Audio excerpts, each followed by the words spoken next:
kemudian sejawat surveyor elemen yang saya banggakan dan saya cintai, panitia workshop calon surveyor LMN, serta sejawat calon surveyor peserta workshop pada siang hari ini yang saya banggakan. Assalamualaikum warahmatullahi wabarakatuh. Senang sekali hari ini saya bisa bertemu dengan segenap calon surveyor LMN yang luar biasa. Sebelumnya saya ingin tanyakan apakah suara saya sudah cukup jelas terdengar? Ampun, nggih.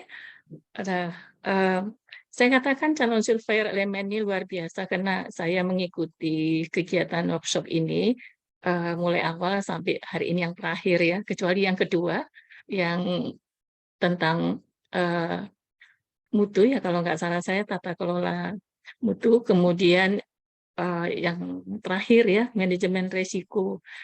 Luar biasa teman-teman ternyata sudah kalau saya menilai sudah sangat menguasai materi-materi yang diberikan, gitu ya. Membuktikan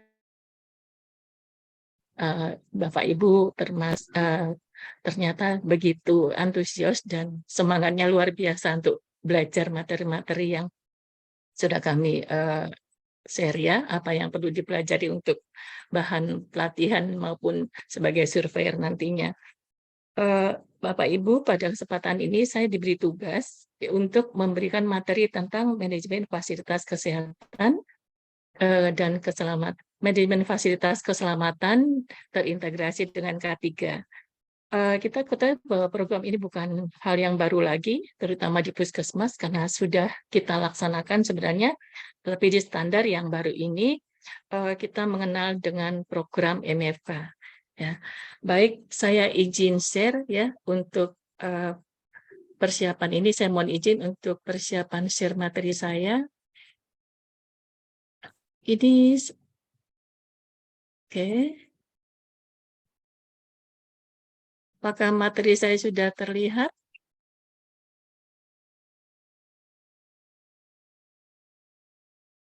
Bu Lili, materi saya sudah terlihat apa belum? Terlihat. Terlihat, oke. Baik. Jadi pada sore hari ini saya akan menyampaikan materi tentang manajemen fasilitas dan keselamatan atau MFK yang terintegrasi dengan keselamatan dan kesehatan kerja atau K3. Kita ketahui bersama bahwa fasilitas pelayanan kesehatan atau saya singkat Fasyankes yang sehat, bermutu, aman, dan nyaman itu dibangun oleh dua komponen utama. Yang pertama adalah pekerja yang sehat. Kedua, organisasi atau tempat kerja yang sehat. Untuk itu diperlukan kesiapan dari adaptasi terhadap tempat kerja. Maaf, Dengan apa? Dengan penerapan protokol kesehatan, ya? Ya, Slide show-nya enggak kelihatan, Pak Lee. Slide show. Slide-show-nya ini udah saya slide show. Oh, kok kecil kelihatannya masih? Udah saya slide show ini. Oh, enggak jalan tapi Saya ulang. Kelihatan nggak? Kelihatan. Ini sudah saya slide show, sudah ya? Oke.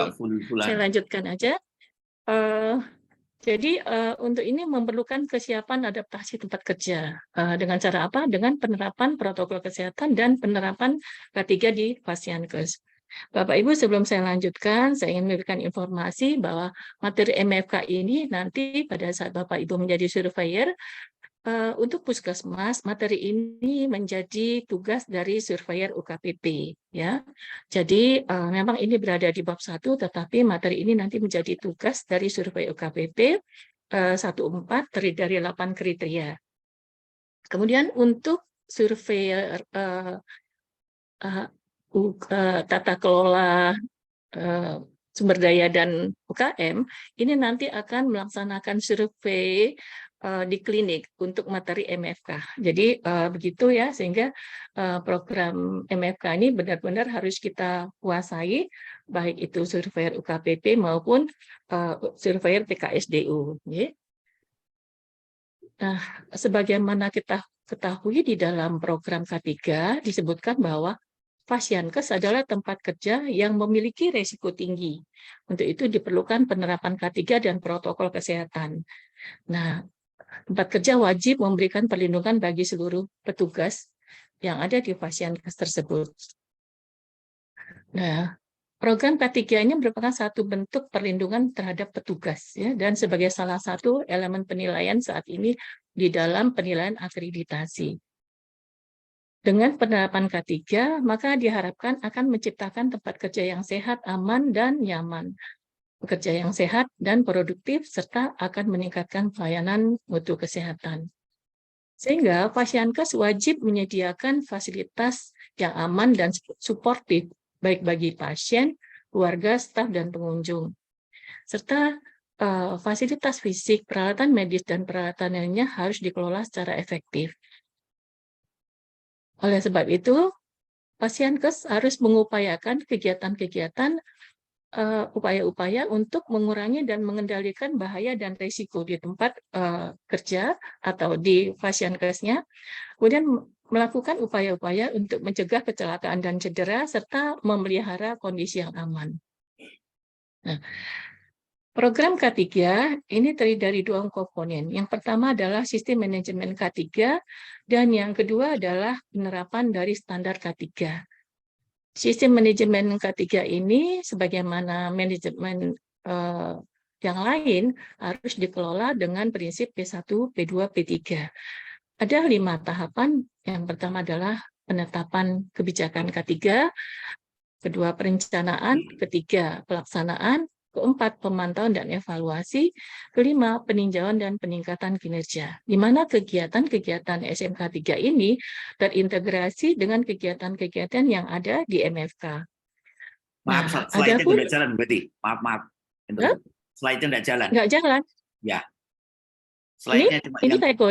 judul tok. Yang judul tok yang jalan. Iya, belum Oke, jalan. oh, Kok mohon nggak maaf ya? ya. Kok nggak slideshow? Nggak bisa slideshow ya, Bu Betty ya? Sudah slideshow. Saya ulangi, atau saya ulangi ya. Iya. Saya ulangi ya. Oke, saya ulangi.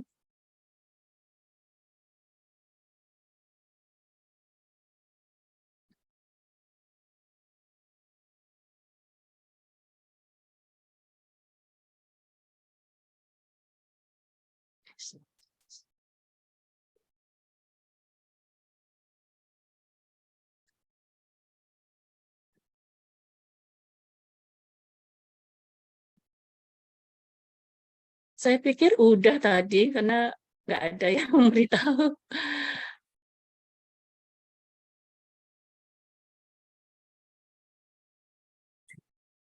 Ini sudah saya slideshow sekarang. Sudah kelihatan? Belum, Bu. Belum? Belum. Udah saya ulangi nih pada. Di slideshow dulu aja, baru di share screen. Oh gitu, dibalik. Oke, saya balik kalau gitu. Nggak apa-apa, nanti waktunya dipanjangin lagi.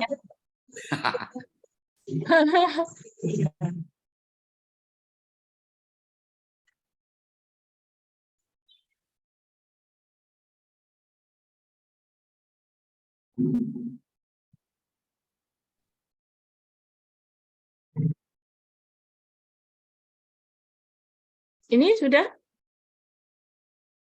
Ya, sudah. Sudah, Bu? Sudah, oke. Sudah. Oke, saya ulangi ya. Iya. Jadi, Sudah sip. oke, saya teruskan, mohon maaf atas gangguannya. Untuk itu ya, standar K3 ada 11 ya, kita ketahui berdasarkan PMK 52 2018, standar K3 itu terdiri dari 11 program atau kegiatan. Yang pertama adalah pengenalan potensi bahaya dan pengendalian risiko. Kemudian penerapan kewaspadaan standar, penerapan prinsip ergonomi, pemeriksaan kesehatan berkala, pemberian imunisasi, pembudayaan PHBS. Nah, untuk yang saya blok kuning ini, kewaspadaan standar, ini kegiatannya terintegrasi dengan PPI, program PPI. Ya, kemarin sudah dapat materi itu ya. Kemudian penerapan prinsip ergonomi, bagaimana tata kelola ruang kerja, beban kerja, kemudian shift kerja, kemudian bagaimana pelaksanaan kebijakan-kebijakan dukungan manajemen terhadap program K3 yang menciptakan suasana kerja yang nyaman. Nah, kemudian pemeriksaan kesehatan berkala, di mana di dalam K3 ini sesuai PMK, pemeriksaan kesehatan berkala wajib dilaksanakan terhadap pekerja minimal 1 tahun sekali. Dan pemberian imunisasi kepada petugas, terutama pekerja yang melayani atau bekerja di tempat yang mempunyai resiko tinggi. Kemudian pembudayaan PHBS ini menjadi budaya kerja sehari-hari yang dilakukan oleh semua pekerja. Jadi 5 poin ini tentu tidak akan tidak saya bahas di sini ya, tetapi kita akan lebih fokus pada bagaimana implementasi dan pelaksanaan K3 ini dengan hubungannya dengan program manajemen fasilitas dan keselamatan. Yang ketujuh, program pengelolaan sarana prasarana, pengelolaan peralatan medis, kesiapsiagaan dalam menghadapi kondisi darurat atau bencana, pengelolaan B3 dan limbah B3, serta yang terakhir pengelolaan limbah domestik. Jadi inilah 11 dari standar K3. Nah, di dalam PMK 52 2018 tentang K3, Bab 1, Pasal 1 Ayat 3, ini disampaikan bahwa sistem manajemen keselamatan dan kesehatan kerja di Fasyankes yang selanjutnya disebut SFK3, ini merupakan bagian dari sistem manajemen fasilitas pelayanan kesehatan secara keseluruhan dalam rangka pengendalian risiko yang berkaitan dengan aktivitas proses kerja di Fasyankes guna terciptanya lingkungan kerja yang sehat, selamat, aman, dan nyaman. Jadi tujuannya sama ya K3 dengan MFK. Bagaimana menciptakan lingkungan kerja yang sehat, selamat, aman, dan nyaman. Hanya saja apa perbedaannya? Nah, nanti akan saya jelaskan ya. Nah, kemudian kaitannya MFK dengan K3 dengan manajemen risiko. Bahwa kegiatan-kegiatan yang ada di dalam manajemen fasilitas keselamatan atau MFK dan K3 ini merupakan bagian dari manajemen risiko. Jadi kegiatannya terintegrasi dengan manajemen risiko. K3 sendiri juga terintegrasi dengan MFK karena kegiatan-kegiatannya kita tadi tahu ya ada 6 poin ya sama dilakukan di dalam kegiatan yang dilaksanakan di MFK. Kemudian kita bisa melihat di sini ini bahwa MFK dan K3 ini merupakan bagian dari manajemen risiko yang non klinis ya. Nah, ini sudah dijelaskan kemarin oleh Dr. Dede. Saya kira teman-teman sejawat sekalian sudah sangat paham ya. Jadi MFK ini dan K3 merupakan bagian dari manajemen risiko. Nah, MFK sendiri apa sebenarnya? MFK adalah pengelolaan fasilitas dan keselamatan untuk menjamin berfungsinya kenyamanan, keamanan, keselamatan, dan efisiensi dari fasilitas dan lingkungannya bagi pasien, pengunjung, karyawan, dan fasilitas pelayanan kesehatan tersebut. MFK ini adalah suatu proses multidisiplin untuk memastikan berfungsinya fasilitas dan lingkungannya dengan aman, nyaman, efisien dengan mengintegrasikan karyawan, tempat pelayanan, proses, dan teknologi. Jadi, kalau kita melihat dari definisi operasionalnya, bahwa kegiatan manajemen fasilitas dan keselamatan ini merupakan suatu proses multidisiplin, ya, dengan seluruh yang terkait, pihak terkait, stakeholder yang terkait untuk menciptakan tempat kerja yang aman, nyaman, efisien, dan bisa dilaksanakan oleh seluruh, ya mohon maaf, dan dilaksanakan oleh seluruh stakeholder yang ada di fasilitas pelayanan kesehatan tersebut. Bapak Ibu, bila kita melihat ini, apa sih persamaan dan perbedaan dari MFK? Jadi tadi sudah saya sampaikan persamaannya adalah kegiatan-kegiatan yang dilakukan untuk menciptakan keselamatan, keamanan di tempat kerja. Ya, ini perbedaannya di sini bahwa MFK ini fokus pada pengelolaan yang terkait dengan fasilitas. Ya, jadi program MFK terkait fasilitas, sedangkan program K3 ini dibuat untuk perencanaan implementasi standar keselamatan dan kesehatan kerja yang lebih fokus pada petugas. Ya, jadi di situ perbedaannya MFK pada fasilitas, pengelolaan fasilitas, dan K3 terkait dengan permasalahan atau kesehatan petugas dengan penerapan sistem K3-nya. Nah, apa saja program K3? Program MFK. Program MFK ada 7. Ya. Yang pertama adalah program keselamatan dan keamanan, kemudian manajemen inventarisasi, pengelolaan penyimpanan dan penggunaan B3 dan limbah B3, program tanggap darurat bencana, program pencegahan dan penanggulangan kebakaran, kemudian program ketersediaan alat kesehatan, program pengelolaan sistem utilisasi, dan untuk puskesmas, pendidikan pelatihan MFK. Sedangkan untuk klinik, yang ketujuh adalah pengelolaan sampah domestik dan limbah domestiknya. Jadi perbedaannya di akreditasi, di instrumen akreditasi adalah di poin yang ke-7 antara puskesmas dan klinik, ya. Nah, dasar hukum MFK ada beberapa, ya. Ini saya tampilkan untuk bencana misalnya, ya, terkait dengan Undang-Undang Nomor 24 2007, kemudian Undang-Undang Kesehatan, Permenkes tentang keselamatan pasien, tentang PPI, ya, kemudian PMK Nomor 52 2018 tentang K3, Permenkes Nomor 43 2019 tentang Puskesmas, dan ini, ya, yang tadi dibahas oleh Kung Sony, ya, Dr. Hermanta, kalau kami manggilnya Kung Sony, ya, PMK nomor 25 2019. Ini referensinya saya ambil dari narasumber yang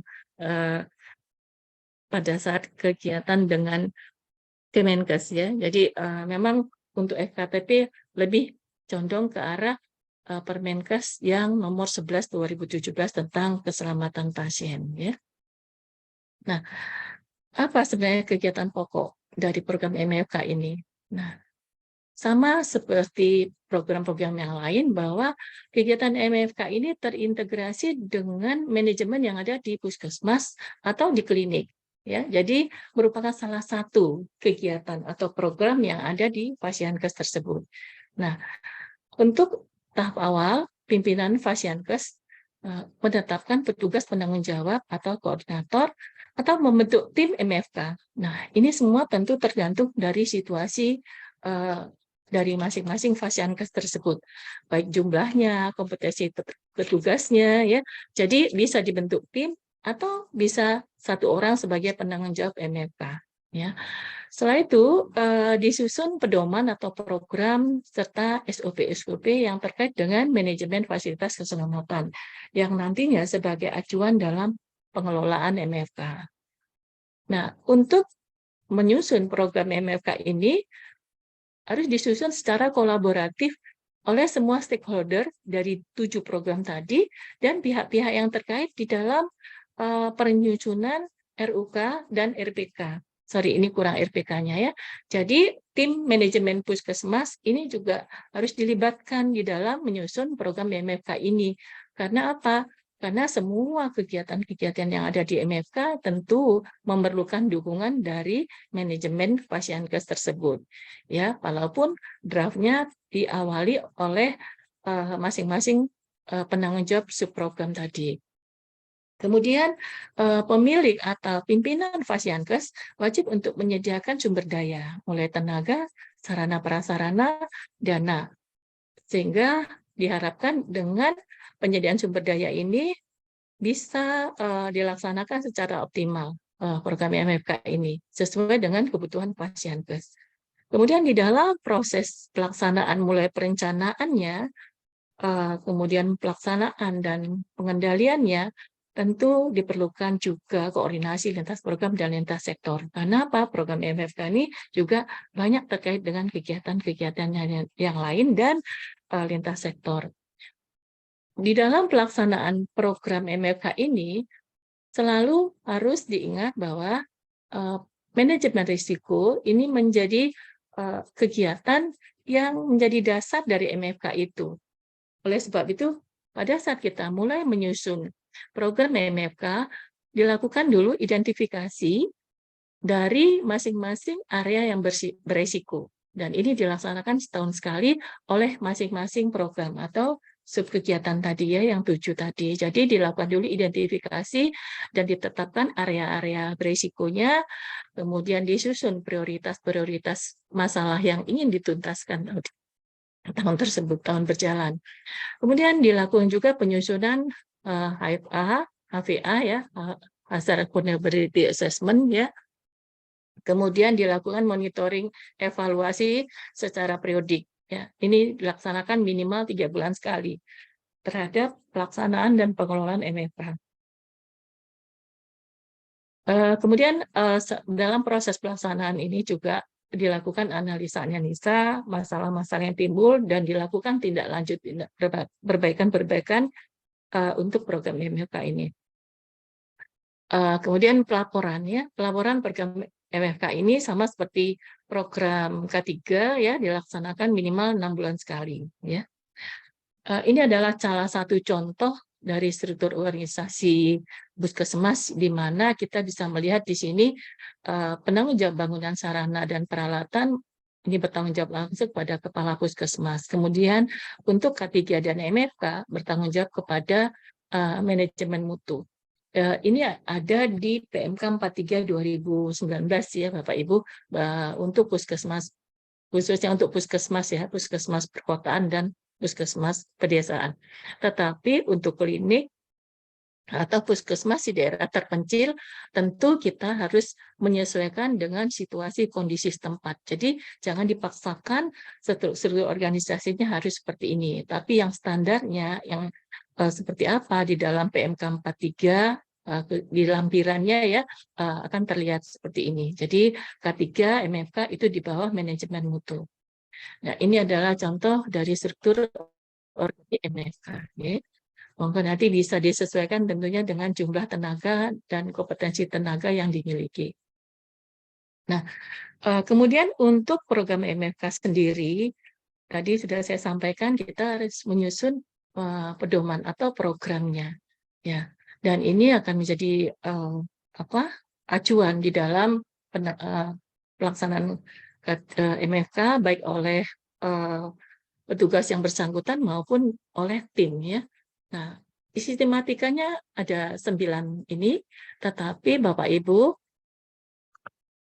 tentu ini tidak harus seperti ini, menyesuaikan dengan pedoman tata naskah di Fasiankes tersebut. Jadi boleh-boleh saja ini dirubah. Ini adalah contoh ya dari Kemenkes untuk program MFK.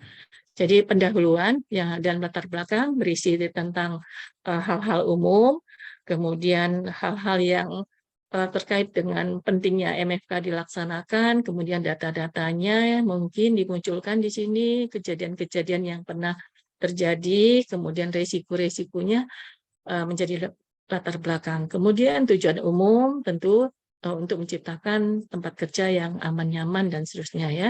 Kemudian tujuan khusus adalah tujuan dari masing-masing kegiatan pokok 7 ini ya. Kemudian yang keempat kegiatannya dirinci, kegiatan pokok dirinci secara garis besar tentunya ya, kegiatan apa yang akan dilaksanakan di misalnya keselamatan dan keamanan untuk pengelolaan B3 dan limbahnya dan seterusnya. Jadi masing-masing poin-poin apa yang mau dilaksanakan dan selanjutnya disusun cara melaksanakan kegiatan. Untuk cara melaksanakan kegiatan, ini bisa misalnya melalui kegiatan pertemuan, kegiatan supervisi, dan seterusnya. Dan harus ada indikatornya ya.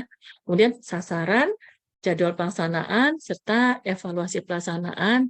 Tentu pada saat evaluasi pelaksanaan dilakukan review terhadap program MFK, dan terakhir adalah pencatatan pelaporan dan evaluasi kegiatan. Ini adalah sistematikanya. Dan sistematika ini juga bisa digunakan untuk pembuatan program-program atau panduan di 7 kegiatan pokok yang ada di MFK ini ya. Kalau di yang lama ini harus bikin panduan semua, tetapi sekarang dengan instrumen yang baru ini lebih sederhana ya, lebih dimudahkan, tidak harus membuat panduan satu-satu. Kalau dulu semua diminta untuk ada panduannya. Jadi poinnya adalah MFK ini yang pertama disusun dulu, penanggung jawabnya ditentukan ya, maksud saya ditentukan, ditetapkan dengan SK Kepala Puskesmas atau penanggung jawab atau pimpinan klinik, kemudian diidentifikasi area-area berisiko dari 7 sub kegiatan atau program ya, kemudian dilaksanakan, diimplementasikan, kemudian dilakukan perbaikan-perbaikan untuk meminimalkan risiko, dilakukan monitoring evaluasi minimal 3 bulan. Jadi inilah inti dari MFK. Selanjutnya kita akan membahas tentang program-program yang ada di MFK ya. Yang pertama adalah program keselamatan dan keamanan, di mana di sini dari pokok pikiran, oh ya Bapak Ibu, saya sudah berusaha menyesuaikan apa yang saya sampaikan ini dengan instrumen yang baru ya, dengan standar yang baru, baik itu puskesmas maupun klinik. Jadi insya Allah seperti itu, termasuk nanti contoh elemen penilaiannya. Pokok pikiran di sini bahwa program kesehatan dirancang untuk mencegah terjadinya cedera ya, jadi mencegah terjadinya cedera baik bagi petugas, pasien, pengunjung ya, contohnya adalah tersengat listrik, tertimpa bangunan, bahaya kebakaran, tertusuk jarum dan sebagainya. Nah, program K3 ya ini terintegrasi dengan program keselamatan dan keamanan ini. Jadi K3 sekali lagi ini terintegrasi dengan kegiatan MFK di program keselamatan dan keamanan. Nah, program keamanan perlu direncanakan untuk mencegah terjadinya kekerasan fisik maupun cedera akibat lingkungan fisik yang tidak aman. Contohnya adalah terjadinya penculikan bayi, pencurian atau kehilangan barang pasien ya, perusakan dan kekerasan pada petugas. Jadi kalau kita melihat ini ya, program keselamatan dan keamanan ini perlu didukung dengan penyediaan fasilitas. Contohnya adalah CCTV ya, sehingga kita bisa lebih aman, lebih nyaman bekerja karena ada pengawasannya melalui CCTV. Kemudian ada APAR ya, alarm. Kemudian ditentukan jalur evakuasi, ada titik kumpul rambu-rambu keselamatan, tanda-tanda pintu darurat, kemudian adanya petugas jaga atau security, ada buku tamu, kemudian identifikasi terhadap petugas, ya kartu pengenal ya untuk petugas, pasien, penunggu pasien atau pengunjung ya, kemudian SOP pencarian bayi pada orang tua ini merupakan contoh-contoh dari implementasi program keselamatan dan keamanan. Kemudian diperlukan juga simulasi atau sosialisasi tentang kode-kode darurat yang mana ini perlu ditetapkan dan diterapkan ya. Misalnya adalah kode merah untuk kedaruratan kebakaran dan biru untuk kedaruratan medis. Di dalam simulasinya untuk kode biru ini, kode blue ini biasanya dilakukan simulasi tentang pemberian hidup dasar. Jadi dilakukan simulasi dengan pemberian hidup dasar ya, BHD ya, bantuan hidup dasar. Kemudian bila ada renovasi atau rehab ya Pasienkes, maka kita menyusun IKRA konstruksi atau IKRA bangunan. Nah, penanggung jawabnya yang melaksanakan penyusunan IKRA ini adalah tim PPI dan bekerja sama dengan tim MFK ya. Ini adalah upaya-upaya untuk mencegah terhadap hal-hal yang tidak diinginkan, termasuk bahaya infeksi atau misalnya terjadi kecelakaan kerja ya. Biasanya kita melihat ada pemasangan tabir atau pembatasan area yang dilakukan renovasi. Kemudian untuk program ini dilakukan inspeksi fasilitas secara berkala, meliputi bangunan, prasarana, dan peralatan. Jadi pada saat kita survei, ini juga diminta untuk melihat bukti-bukti kegiatan, apakah ada jadwal pemeliharaan, ada bukti-bukti monitoring, dan ada bukti tindak lanjut perbaikan terhadap temuan-temuan pada saat dilakukannya monitoring. Jadi ini semua merupakan proses atau bagian dari pelaksanaan program keselamatan dan keamanan. Dan bila terjadi insiden, maka wajib laporkan ya melalui form laporan insiden ke petugas security dan ke petugas koordinator atau penanggung jawab MFK. Nah, untuk program keselamatan dan keamanan sama seperti tadi, MFK diminta untuk menyusun programnya ya. Sistematikanya sama, bahwa di sini tentu lebih spesifik untuk poin 4 diminta untuk khusus kegiatan-kegiatan yang akan dilakukan oleh teman-teman yang menjadi penanggung jawab program keselamatan dan keamanan. Poin-poinnya yang berubah di poin yang keempat tentunya ya disesuaikan. Nah, pengertian safety atau security ya, ini sering diartikan sama ya. Jadi keselamatan dan keamanan. Keselamatan ini atau safety ya, ini selalu dicampur adukan ya sayang, sorry bukan campur aduk. Artinya kita sering keliru memahami safety dan security ini ya. Safety ini sebenarnya adalah accident avoidance. Jadi adalah kejadian atau kecelakaan, hal-hal yang tidak diinginkan. Sedangkan security ini lebih keamanan ya kepada upaya-upaya pencegahan tindakan kriminalitas ya. Jadi ini perbedaannya. Dan tujuan dari keselamatan keamanan ini dikelola untuk mencegah terjadinya eksiden atau cedera akibat fasilitas dan mencegah terjadinya tindak kriminal dari Fasiankes ya. Nah, ini adalah hal-hal atau kejadian-kejadian yang mungkin bisa terjadi.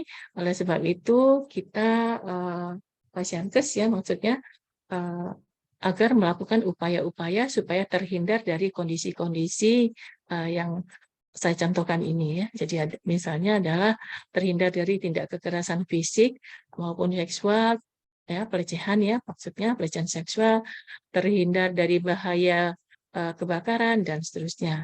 Dan ini adalah contoh-contoh bagaimana kita menjaga keamanan fasilitas pelayanan kesehatan ya, mulai merencanakan, menerapkan dan memelihara upaya-upaya untuk menjaga keamanan fisik Fasiankes ya.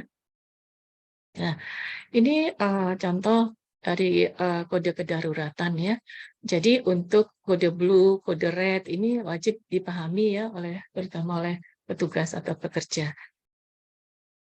Nah, biasanya untuk kode darurat ini dipasang di tempat-tempat yang strategis ya, supaya tidak lupa. Biasanya kalau kejadian terus bisa lupa ya. Jadi ini biasanya dipasang di tempat yang tempat-tempat strategis pelayanan yang petugas ya, tempat petugas melakukan pelayanan menurut saya. Kemudian yang berikutnya adalah pengelolaan B3 dan limbah B3. Nah, pengelolaan di sini meliputi inventarisasi, pengelolaan, penyimpanan, penggunaan B3 dan bagaimana pengendalian pembuangan limbah B3 termasuk sampah ya. Nah, pokok pikiran di sini bahwa B3 dan limbahnya perlu diidentifikasi dan dikendalikan secara aman karena merupakan bahan berbahaya dan beracun ya. Kemudian untuk menginventarisasi B3 ini, maka setiap unit layanan wajib untuk mengisi form ya untuk bisa dilakukan inventarisasi di puskesmas atau di klinik ini. Ada bahan B3 apa saja ya. Nah, kemudian posisi bahan tersebut ada di mana, jenisnya apa, dan jumlahnya berapa banyak.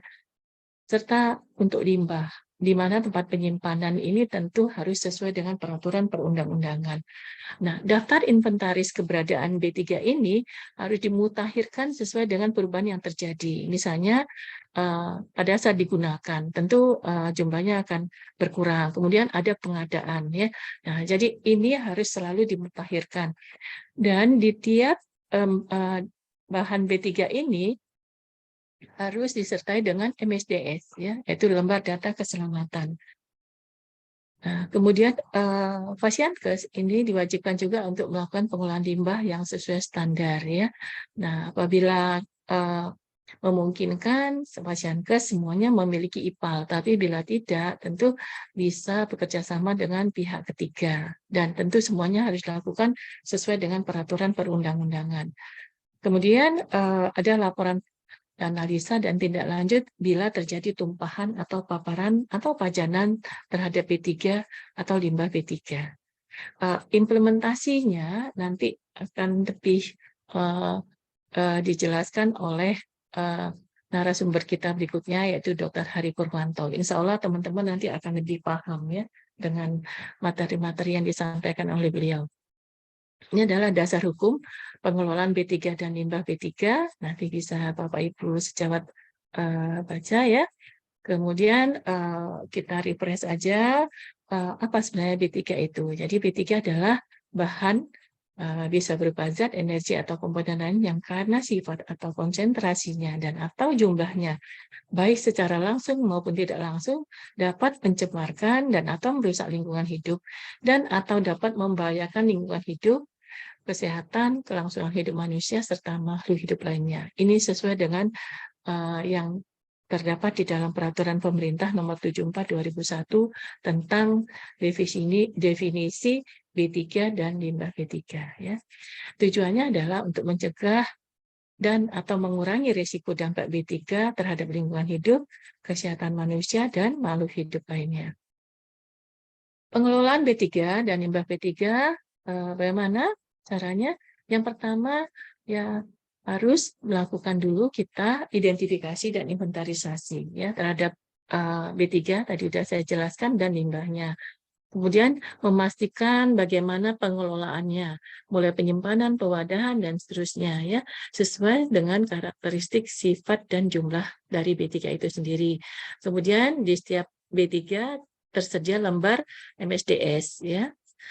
Kemudian ada sistem kedaruratan terhadap tumpahan atau bocornya bahan B3 maupun limbah B3. Jadi ada SOP bagaimana penanganan terhadap bila terjadi tumpahan ya atau kebocoran dari bahan B3 ini atau limbah B3. Kemudian tersedia sarana penyediaan spill kit ya. Ada rambu-rambu dan simbol untuk membuat semuanya berhati-hati ya. Kemudian memastikan ketersediaan dan dilaksanakannya penggunaan APD sesuai dengan karakteristik dan sifat dari B3 itu. Kemudian ada SOP-SOP yang menjamin keamanan kerja, ya, mulai dari pengolahan sampai penggunaannya, kemudian untuk B3 limbahnya, mulai dari pemilahan, penyimpanan, dan seterusnya. Ya.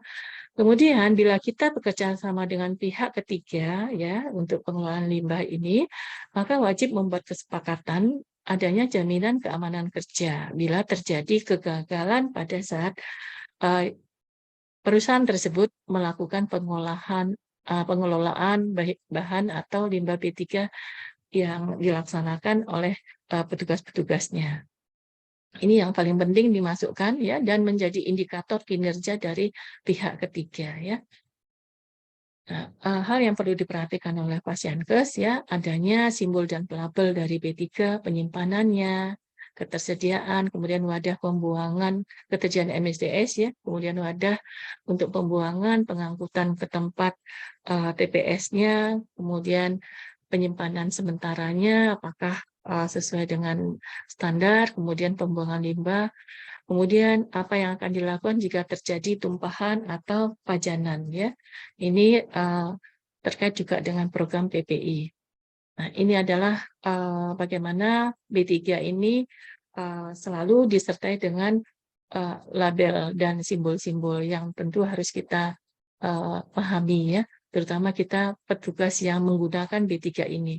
Tidak saya terangkan, monggo nanti bisa dilihat di sini, dan ini sesuai dengan peraturan Menteri Lingkungan Hidup ya. Untuk penggunaan simbol dan label ini sudah ditentukan oleh Peraturan Menteri Lingkungan Hidup Nomor 3/2008 dan Nomor 14/2013. Nah, prinsipnya bahwa B3 ini harus disimpan dengan disertai MSDS, kemudian disediakan juga tempat pengamanan tambahan.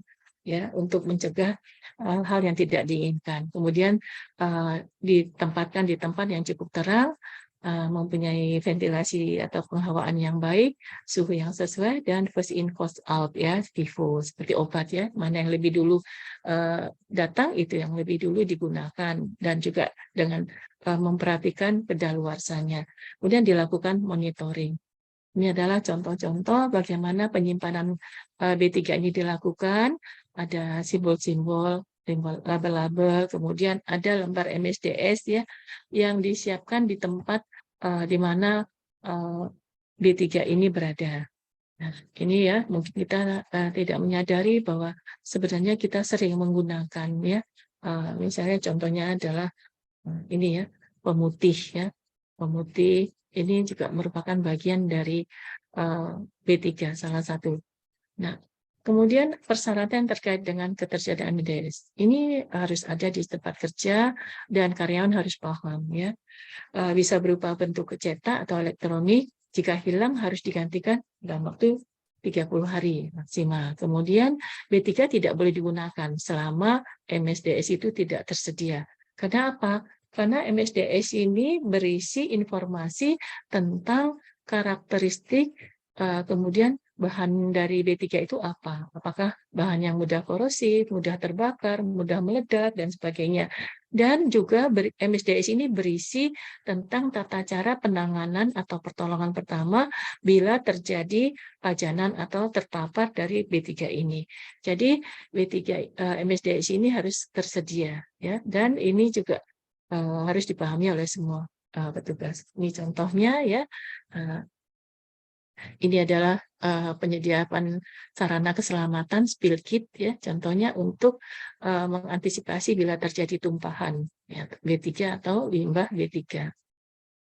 Berikutnya adalah program tanggap darurat bencana.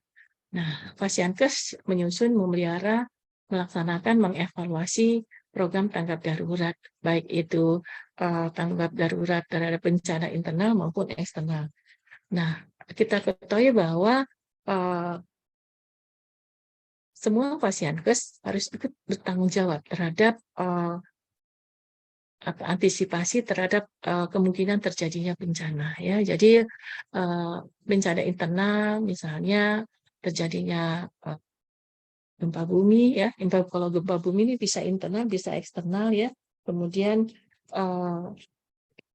terjadinya kasus misalnya keracunan, kebakaran ya kalau internal. Kemudian eksternal, bencana eksternal seperti banjir, longsor, gempa bumi, dan kecelakaan massal ya. Kecelakaan massal ini juga merupakan bagian dari program yang menangani adalah program tanggap darurat dan bencana ini ya. Kemudian untuk itu perlu disusun ya dan disimulasikan program tanggap darurat bencana ini ya. Dan dalam 1 tahun minimal harus dilakukan simulasi disaster drill setiap tahun. Bisa melibatkan komunitas secara luas, jadi melibatkan masyarakat atau kelompok-kelompok tertentu, bisa juga disimulasikan khusus untuk karyawan yang ada di Fasiankes tersebut. Nah, biasanya untuk melakukan simulasi ini tentu memerlukan biaya. Ya. Contohnya untuk klinik-klinik, bisa kita sarankan mereka bergabung, ya, bisa bergabung dengan puskesmas atau bergabung beberapa klinik untuk melaksanakan simulasi ini. Nah, kemudian setiap pekerja atau pegawai yang ada di Fasiankes tersebut wajib untuk mengikuti pelatihan atau lokakarya simulasi ini sehingga bisa siap bila terjadi bencana sewaktu-waktu ya. Setelah selesai simulasi, ini dilakukan debriefing. Debriefingnya adalah evaluasi atau review terhadap pelaksanaan simulasi yang bertujuan untuk menindaklanjuti hasil simulasi. Dan tentu saja kegiatan debriefing ini harus didokumentasikan dan ditindaklanjuti untuk perbaikan-perbaikan. Ya. Nah, di dalam menyusun tanggap darurat bencana ini, meliputi ya, yang pertama adalah identifikasi. Ya, kira-kira di lokasi Fasiankes tersebut apa kemungkinan bencana yang bisa terjadi. Tentu sesuai dengan kondisi geografi dan kondisi posisinya. Misalnya kalau di jalan raya, di pegunungan, tentu antisipasinya akan berbeda ya. Kemudian menentukan peran puskesmas atau klinik bila terjadi bencana. Kemudian yang pastinya bahwa pelayanan tidak boleh terhenti ya. Dan bagaimana kesiapan kita membuka posko-posko pelayanan kesehatan.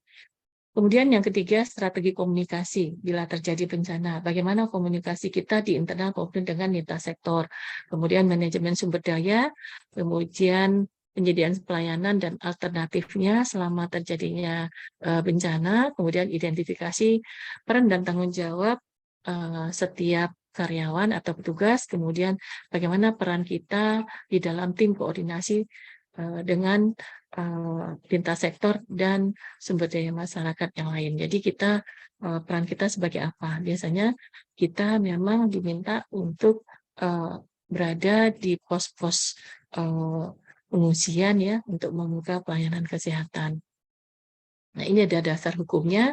Salah satunya adalah Undang-Undang Nomor 24 2007 tentang penanggulangan bencana.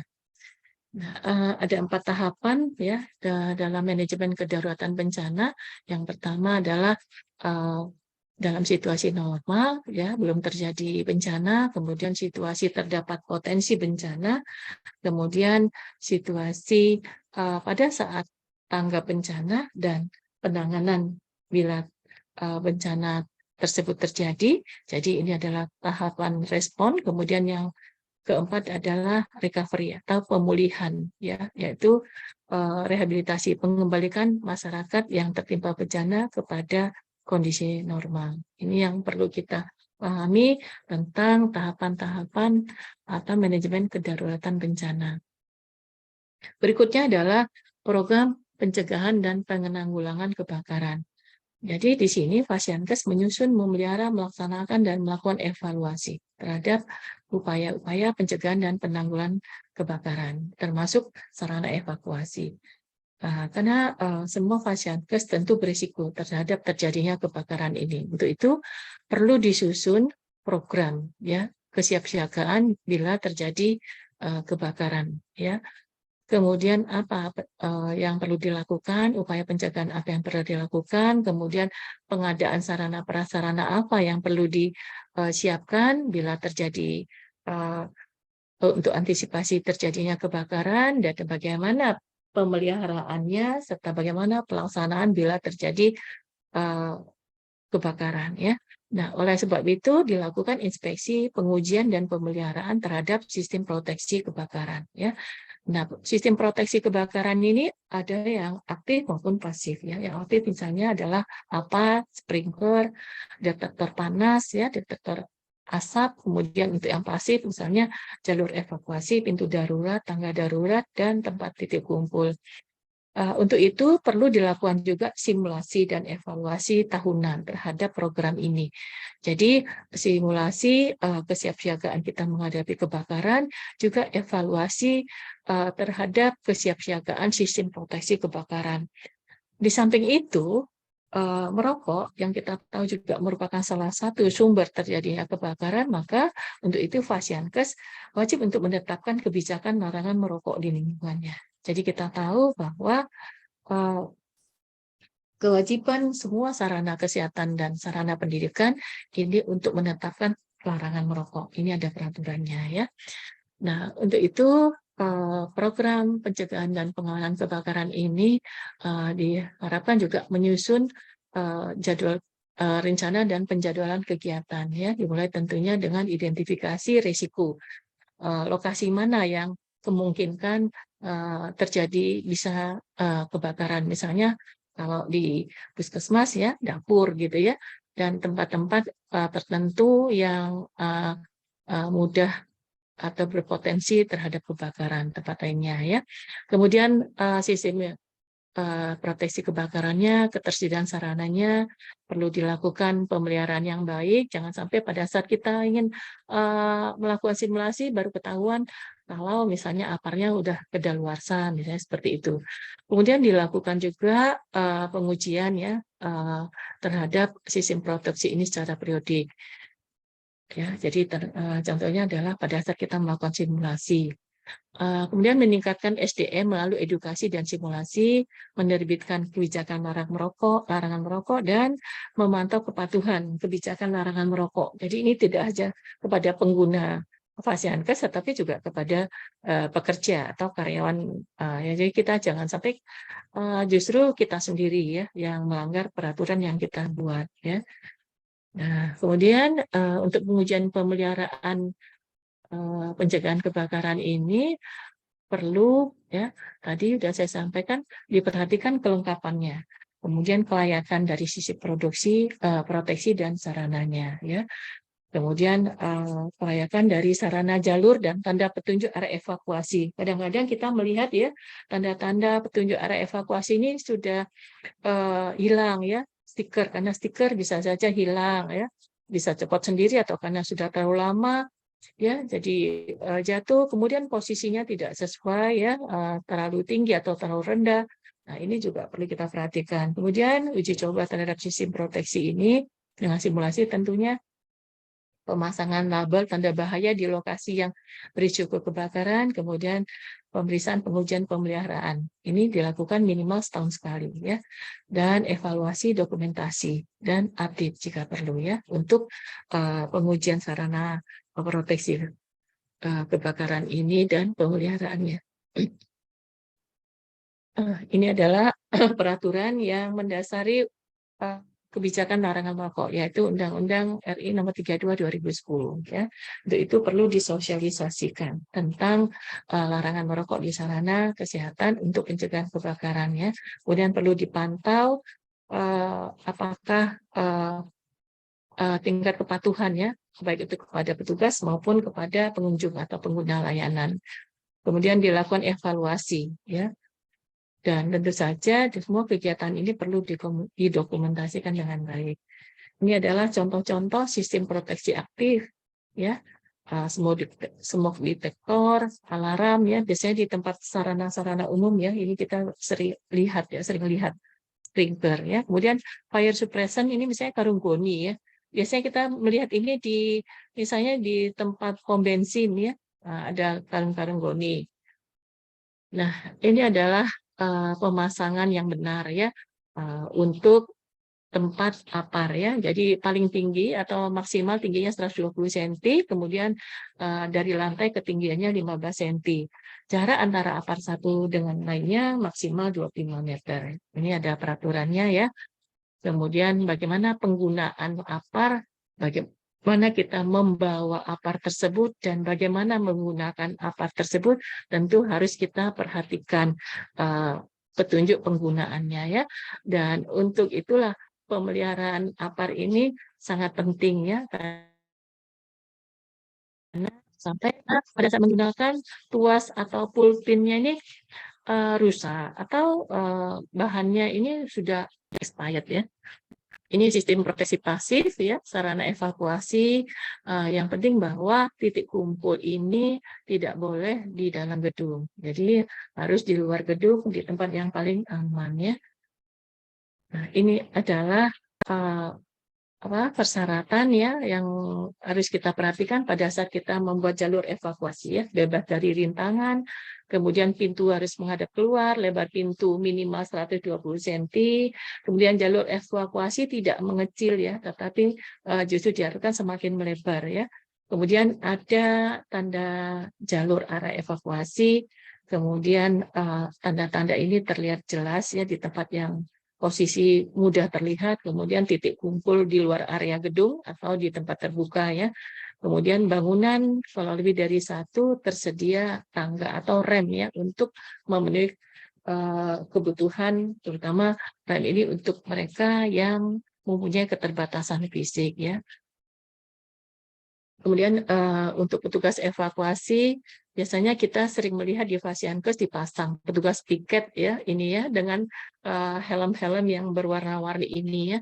Jadi merah untuk petugas pemadam, untuk mengevaluasi pasien ini dengan helm biru, untuk mengevaluasi dokumen helm kuning, dan untuk alat-alat helm kuning. Nah, mudah-mudahan tanda-tanda ini, kemudian ketentuan-ketentuan ini pada saat terjadi ini semua bisa patuh pada kebijakan atau peraturan ini. Ya, karena kita tahu dalam kondisi kebakaran bisa saja terjadi kekalutan yang luar biasa. Ya. Kemudian yang berikutnya ketersediaan alat kesehatan. Nah, Pasienkes diminta untuk menyusun melaksanakan program memastikan semua peralatan kesehatan berfungsi dan mencegah terjadinya ketidaktersediaan, kegagalan, atau kontaminasi. Jadi program ini bertujuan agar semua peralatan yang dibutuhkan untuk pelayanan ini tersedia, ya, selalu sudah dalam kondisi siap digunakan, ya. Jadi untuk itu pengelolaannya, pemeliharaannya tentu harus diperhatikan benar-benar, ya. Dan diharapkan peralatan ini dikelola dengan baik, ya. Mulai dari bagaimana proses peralatan ini dilakukan desinfeksi sampai sterilisasi. Kemudian diharapkan juga petugas yang melakukan menjadi penanggung jawab pengelola alat ini adalah petugas yang memiliki kualifikasi dan kompeten, ya. Kemudian memastikan juga operator yang mengoperasionalkan alat tersebut telah dilatih, ya, oleh tentu saja produsen yang memproduksi alat tersebut dan kompeten untuk mengoperasionalkannya. Jadi pengelolaan sarana prasarana alat kesehatan ini dilakukan untuk memastikan terpenuhinya, ya, kebutuhan untuk pelayanan, ya. Kemudian pemeriksaan alat-alat ini tentu perlu dilakukan secara periodik, meliputi alat tersebut apakah dalam kondisi baik, rusak, kondisi bersih, kemudian bagaimana status kalibrasinya, kemudian apakah sudah dilakukan uji fungsi, ya, sesuai jadwal, karena kita bisa bayangkan bila hal ini tidak dilakukan pada saat dibutuhkan, maka tentu akan menghambat pelayanan. Jadi pengelolaan peralatan kesehatan dimulai dengan inventarisasi peralatan, di mana semua peralatan ini diinventarisir sesuai dengan aspek, ya, dan diupdate, ya. Kenapa? Karena agar kita tahu apakah alat-alat ini atau standar, ya, sudah terpenuhi atau tidak, ya. Untuk puskesmas contohnya 60%, ya, diharapkan sudah terpenuhi, ya. Kemudian pemeriksaan dilakukan secara berkala sesuai dengan jadwal menggunakan checklist yang sudah disiapkan tentunya, kemudian dilakukan uji fungsi dan uji coba terutama untuk peralatan yang baru diterima, ya, untuk pengadaan baru, kemudian dilakukan pelatihan bagi operatornya. Kemudian berikutnya adalah pemeliharaan dan kalibrasi. Ya, tentu saja diharapkan pemeliharaan ini sesuai dengan SOP yang sudah disusun oleh Pasienkes itu sendiri. Kemudian dilakukan kalibrasi penjadwalan alat-alat mana yang sudah dan yang belum dikalibrasi, tentu kita harus pilih datanya, dan untuk itu perlu dianggarkan setiap tahun untuk kalibrasi ini. Kalau untuk klinik tentu saja secara mandiri, tapi kalau untuk puskesmas bisa diusulkan melalui dinas kesehatan setempat, ya. Atau kalau sudah BLUD untuk yang ringan ini bisa dilakukan oleh puskesmas itu sendiri. Kita tahu bahwa pemeliharaan peralatan kesehatan ini bertujuan untuk mempertahankan usia pakai. Jadi dengan pemeliharaan yang bagus tentu diharapkan masa pakainya akan lebih lama, kemudian mutu peralatan ini bisa terjaga dan memperkecil tingkat risiko bahaya peralatan. Kita bayangkan kalau misalnya alat ini tidak dipelihara dengan baik, kemudian tidak dalam kondisi siap pakai dan tidak dilakukan kalibrasi, tentu akan sangat mempengaruhi diagnosa kita dan tentu sangat berbahaya bagi keselamatan pasien. Nah, dengan pemeliharaan yang baik, tentu diharapkan terjadi efisiensi biaya operasional dan investasi. Karena kita tahu mencegah lebih bagus, ya, daripada membeli baru, ya.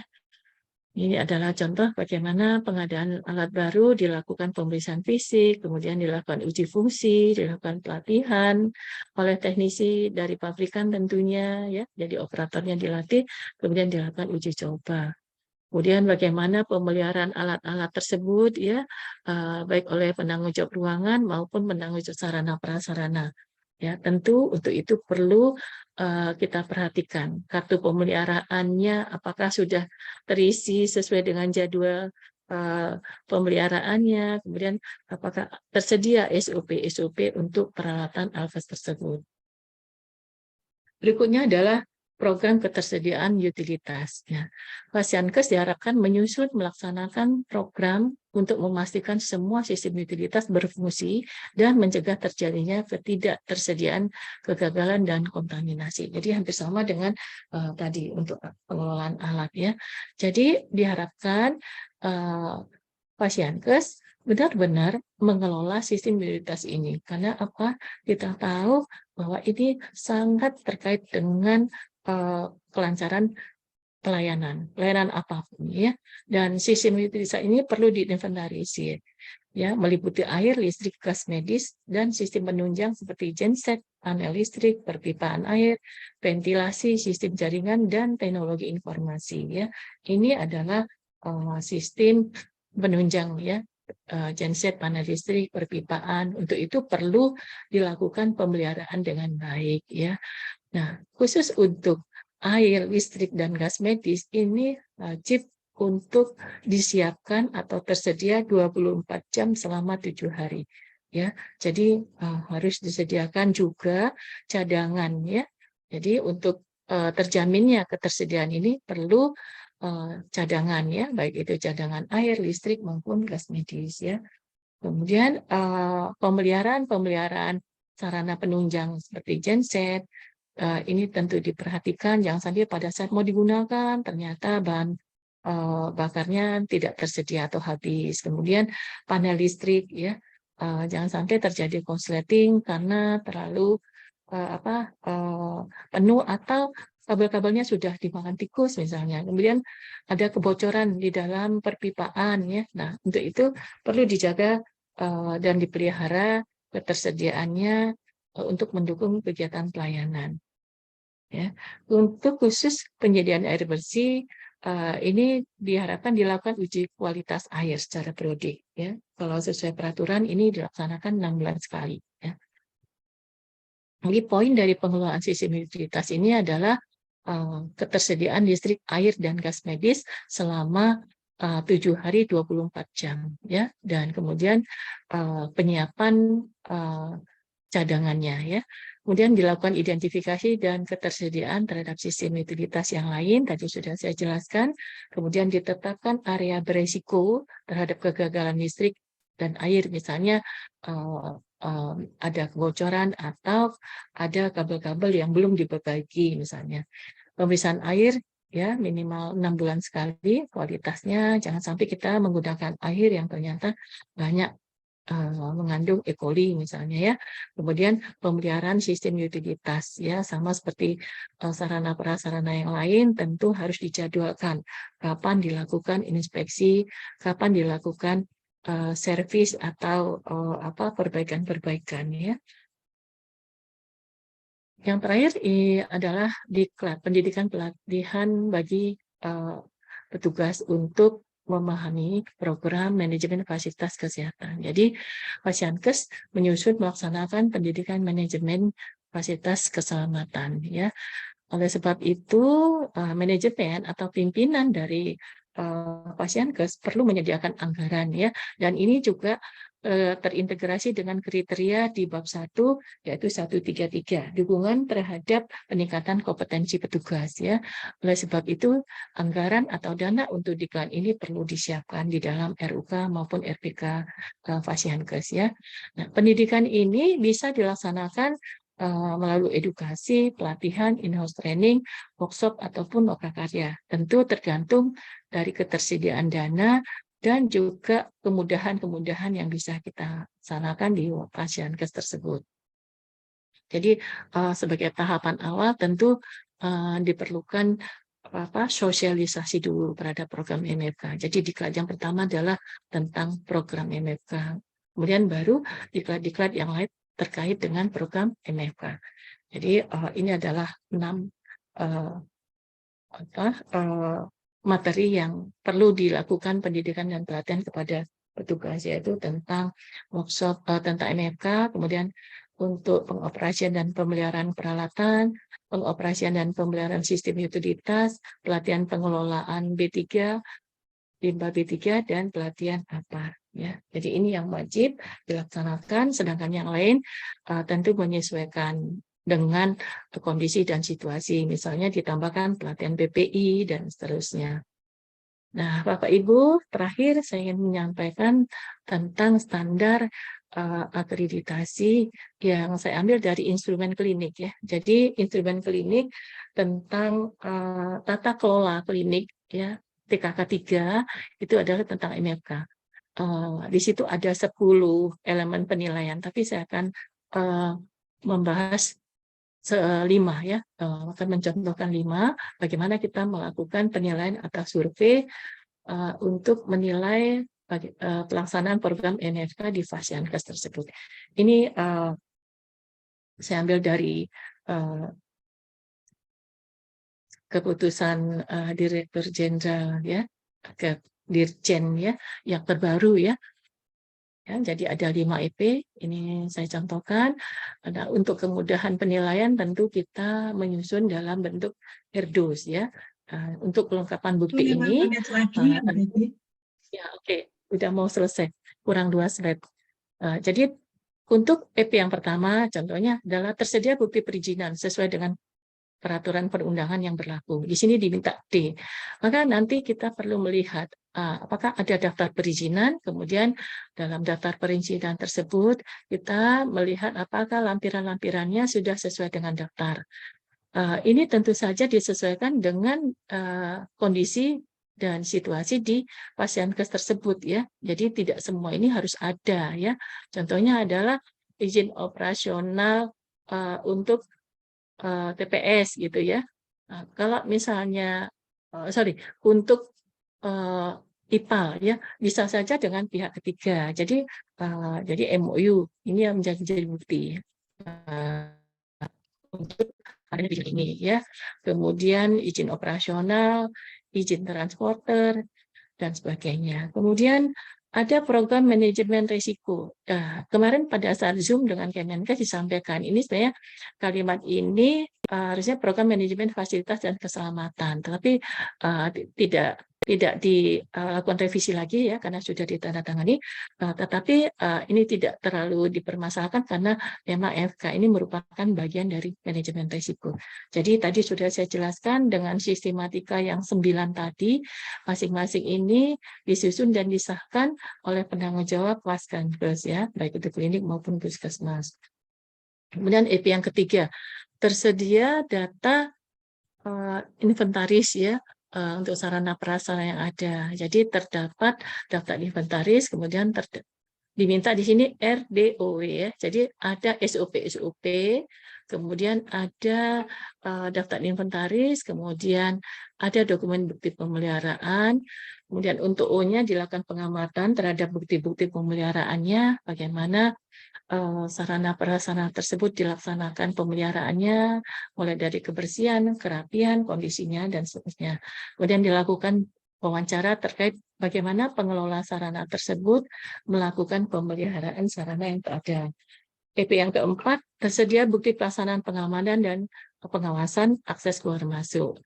Jadi untuk pengamanan keamanan diminta RDOW. Jadi untuk R-nya ya kan ada SOP untuk pelaksanaan pengamanan klinik. Contohnya adalah SOP identifikasi ya, baik itu petugas, pengunjung maupun pasien. Kemudian bagaimana SOP kepatuhan petugas ya. Kemudian D-nya kita bisa melihat dari dokumen pelaksanaan pengamanan dan pengawasan. Contohnya adalah jadwal jaga, kemudian adanya laporan dinas ya, petugas security, buku tamu, CCTV, dan kartu identitas baik dari kartu identitas pasien, pengunjung maupun petugas outsourcing ya, biasanya juga wajib untuk menggunakan kartu identitas ini. Kemudian W-nya adalah bagaimana pengamanan pengawasan akses keluar masuk. Bagaimana pelaksanaannya ini kita amati ya. Jadi OW-nya ini kita tanyakan bagaimana proses mereka melakukan pengamanan pengawasan dan tentu kita lakukan pengamatan atau observasi terhadap bukti-buktinya. Kemudian yang terakhir tersedia bukti pengelolaan B3 dan limbahnya. Di sini diminta RDOP ya, untuk R-nya SOP tentunya bagaimana SOP pengelolaan B3 dan limbahnya ya. Dan yang terkait misalnya untuk penanganan tumpahan, penyimpanan bahan, penyimpanan limbah, dan seterusnya. Kemudian D-nya ini juga disesuaikan dengan kondisi Pasienkes ya. Jadi apakah ada daftar B3, kemudian ketersediaan MSDS, kemudian daftar limbah B3 yang dihasilkan, MOU pihak ketiga, kemudian perizinan untuk transporter ya, dan seterusnya. Kemudian dilakukan observasi terhadap bukti-bukti pengelolaan B3 dan limbah B3. Kemudian yang terakhir wawancara terhadap bagaimana proses pengelolaan B3 dan limbah B3-nya. Saya kira itu yang bisa saya sampaikan. Saya mohon maaf ya bila ada kekurangan saya dalam menyampaikan. Kita sama-sama belajar dan nanti setelah ini untuk implementasinya tentu akan membuat teman-teman sejawat calon surveyor elemen akan lebih paham ya. Nanti pasti akan saling melengkapi materi saya dengan Dr. Hari Purwanto. Saya kira itu, sekali lagi mohon maaf bila ada kekurangan. Terima kasih Bu Lili, Pak Roland atas waktunya. Saya akhiri. Billahi taufiq wal hidayah. Wassalamualaikum warahmatullahi wabarakatuh. Terima kasih Bu Betty. Baik, Bapak Ibu, waktu tadi tepat waktu ya, karena tadi sempat ada gangguan di awal, sehingga bisa menyelesaikan 60 menit untuk Bu Betty. Bu Betty masih tetap di ruang Zoom ya, karena nanti kita panel untuk tanya jawabnya. Ya, siap. Oke. Baik, terima kasih sekali lagi untuk Bu Betty. Selanjutnya adalah Dr. Hari Purwanto. Dr. Hari. Assalamualaikum warahmatullahi wabarakatuh. Waalaikumsalam warahmatullahi wabarakatuh. Ini kok kayak ghost gitu ya ini ya bayangannya. Sebentar, izinkan saya tidak menggunakan background. Kalau pakai background jadi ghost. Iya. Ini Oke. saya ini agak-agak lain. Sebentar saya ubah dulu. Istimewa soalnya. Ismitewa. Oke. Boleh tidak. Nah, ini aslinya, ini sedang di ruang praktek juga ini. Kemudian pasiennya ditahan. Oke, monggo Dr. Hari untuk menyampaikan implementasi MFK dan K3 di puskesmas dan klinik. Waktu 60 menit. Kami persilakan.